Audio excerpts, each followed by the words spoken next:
ಜೈ Mahakal friends. ದೇವರೇ ಇಲ್ಲ, ಏನಾರ ಪ್ರಾಬ್ಲಮ್ ಬಂದಾಗ ಅವ್ನು ನಮ್ಮನ್ನು ಕಾಪಾಡೋಕ್ಕೆ ಬರಲ್ಲ ಅಂತ ಹೇಳ್ಬಿಟ್ಟು ಎಷ್ಟೊಂದು ಜನ ದೇವರೇ ಇಲ್ಲ ಇಲ್ಲಿ ಅಂತ ಅಂದ್ಕೊಂಡಿರ್ತಾರೆ.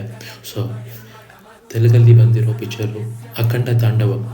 ಆ ಪಿಕ್ಚರಲ್ಲಿ ಕ್ಲಾರಿಟಿಯಾಗಿ ಕ್ಲೀನಾಗಿ ಬಾಲಕೃಷ್ಣ ಅವ್ರು ಹೇಳ್ತಾರೆ, ದೇವ್ರ ಬಗ್ಗೆ ಎಕ್ಸಾಂಪಲ್ ಕೊಟ್ಟು ಹೇಳ್ತಾರೆ.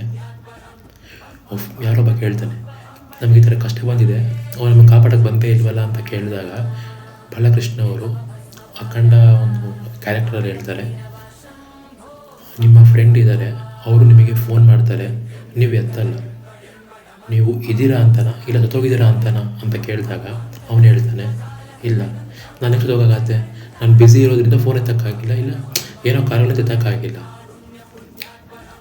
ದೇವರು ಕೂಡ ಅಷ್ಟೇ, ದೇವರು ಇದ್ದಾನೆ ನಮ್ಮ ಮಧ್ಯದಲ್ಲಿ. ಯಾರೋ ಒಬ್ಬರನ್ನ ನಮಗೋಸ್ಕರ ಕಾಪಾಡೋಕ್ಕೆ ಕಳಿಸ್ತಾನೆ ಇರ್ತಾನೆ. ಫ್ರೆಂಡ್ ರೂಪದಲ್ಲಾದರೂ ಆಗಿರಲಿ, ಅಜ್ಞಾತ ಒಬ್ಬ ವ್ಯಕ್ತಿಯಿಂದ ಆಗಿದ್ರೂ ಸಹ ಅವ್ರು ಬಂದು ನಮ್ಮನ್ನು ಕಾಪಾಡ್ತಾರೆ.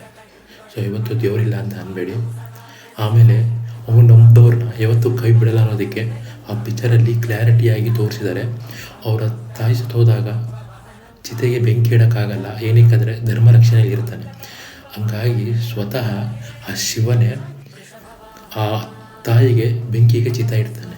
ಅಂದರೆ ಅವ್ರ ಭಕ್ತರಿಗೋಸ್ಕರ, ಅವ್ರ ಧರ್ಮ ರಕ್ಷಣೆಗೋಸ್ಕರ ಅವನು ನನ್ನ ಒಂದು ಕರ್ತವ್ಯ, ಅವನೊಂದು ಋಣ ನನ್ನ ಹತ್ರ ಇದೆ ಅಂತ ಹೇಳ್ಬಿಟ್ಟು ಹೋಗಿ ಅವ್ರ ತಾಯಿ ಜೊತೆಗೆ ಅವನ ರೂಪದಲ್ಲಿ ಬಂದು ಚಿತೆ ಇಡ್ತಾನೆ. ಅದು ನಮ್ಮ ಮಹಾದೇವ ಆಗಲಿ, ಯಾರೇ ದೇವರಾಗಲಿ, ಮಹಾದೇವ, ವಿಷ್ಣು, ದುರ್ಗಮ್ಮ, ಯಾರೇ ಆಗಲಿ, ಎಲ್ಲರೂ ಅಷ್ಟೇ ಅವ್ರ ಭಕ್ತರನ್ನ ಅವ್ರು ಯಾವತ್ತೂ ಕೈ ಬಿಡಲ್ಲ. ದೇವರಿಲ್ಲ ಅಂತ ಯಾವತ್ತು ಅನ್ಕೊಳಕ್ಕೆ ಹೋಗಬೇಡಿ.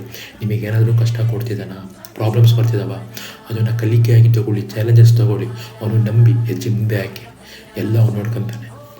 ನಮ್ಮ ಪಾರ್ವತಿ ಪತಿಯ ಹರ ಹರ ಮಹಾದೇವ, ಶಂಭೋ ಶಂಕರ.